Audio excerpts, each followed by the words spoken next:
Hello, everyone. I had a little problems here, or some problems with my microphone. I have two different ones, and the one that is not so good for you because I think it has kind of a hollow sound, and that's the one from what's the name? Plantronics. It's quite old. Uh, and the other one I have on my computer, and that's a Logitech camcorder with a built-in mic, and it's very good. But that's far from my mouse, and this one on my head is 1 inch from the mouse, and that's what they prefer, right? It seems to be very important that there's not too much background noise and stuff like that. So that's enough talking now. I go to with my hand and the mouse to go. Uh, by the way, this is a more advanced thing, in my opinion, than the one that is on Windows 7, and there's a kind of on the other one too from Microsoft, the big one. Uh,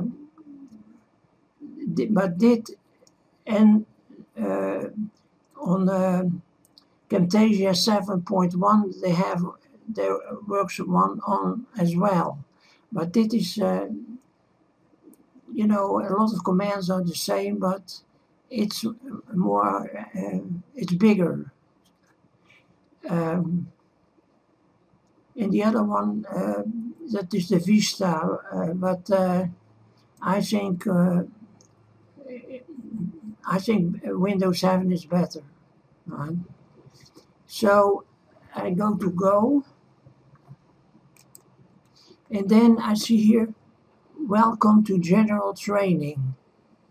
And I say the following sentence. So I say that training is about to begin.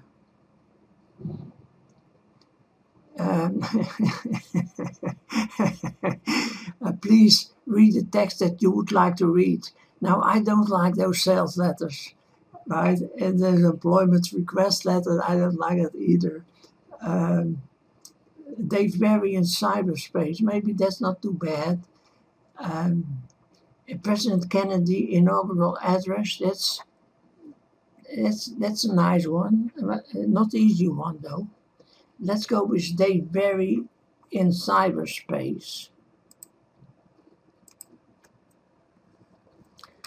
Now I have to read that, right? We are pleased to acknowledge Dave Barry and Crown Publishers for their permission to use selections from Dave Barry's book, Dave Barry in Cyberspace, in this training program. Dave Barry in Cyberspace, copyright 1996 by Dave Barry. Most of us are intimidated by computers. This is because computers involve electricity, which totally baffled us. We are still not sure how come it doesn't dribble out of the wall socket when we unplug an appliance. Answer: air pressure prevents this from happening. Source: Stephen Hawking. In fact, most of us are baffled by all electronic devices. Radio is a good example. We know that if we turn on a radio, it will start producing sounds, such as the song Wooly Bully by Sam the Sham and the Pharaohs.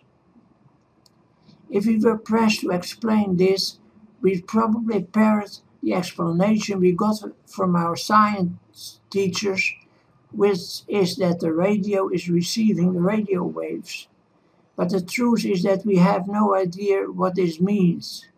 We can't answer such fundamental questions as, what are radio waves? How come they don't make any noise when they go past our ears, causing us to hear snippets of Wooly Bully zipping by? How do they go through walls? Do they also go through our bodies? Do they penetrate our skull and get trapped inside there and ricochet around? Is that why certain songs, usually songs we really hate, such as I Shot the Sheriff, get stuck in our heads? Certain songs, usually songs we really hate, such as I Shot the Sheriff, get stuck in our heads? Also, Seasons in the Sun. We can't answer any of these questions. The pathetic truth is that if our science teachers had told us that radio worked because they contain tiny nuclear powered singing hamsters, we'd repeat that too. We know nothing about technology and cannot explain the principles involved in even the most basic labor-saving devices, such as the shallot shooter. So we naturally assume that the computers are way beyond our comprehension.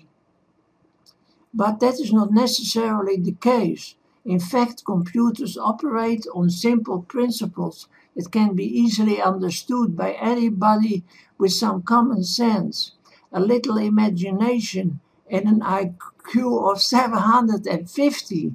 So let's put on our thinking caps now and get right to our discussion of and an IQ of 750. So let's put on our thinking caps now and get right to our discussion of how computers work. The first thing that happens is electricity goes into the computer. The electricity is supplied by the wall socket, which is in turn connected to the electrical company via big overhead wires with squirrels running on them. A question many people ask after a couple of martinis is, how come the squirrels don't get electrocuted? To answer that question, we need to understand exactly what an electrical circuit is. That question, we need to understand exactly what an electrical circuit is. When you turn on a switch, electricity flows through the wire into the appliance, where it is converted via a process called electrolysis into tiny microwaves.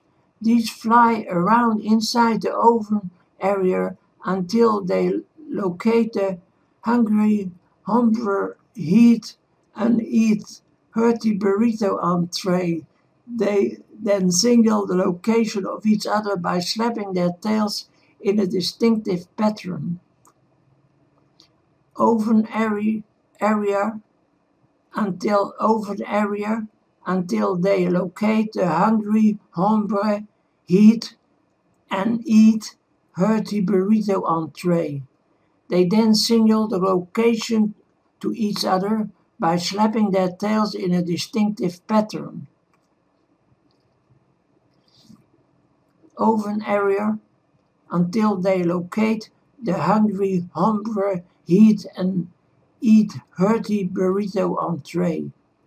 They then signal the location to each other by slapping their tails in a distinctive pattern. The workers or drones then penetrate the fallopian tubes and swarm around the queen. Then causes the rapid warming what makes the entree edible and leads via amino acids to digestion. The fallopian tubes and swarm around the queen. This causes the rapid warming that makes the entree edible and leads via amino acids to digestion.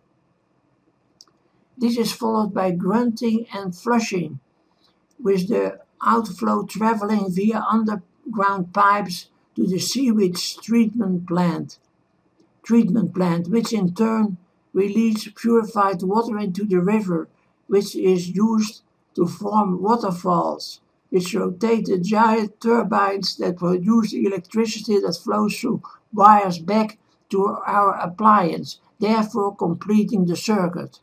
I see that we're over 10 minutes now, so I think we should stop.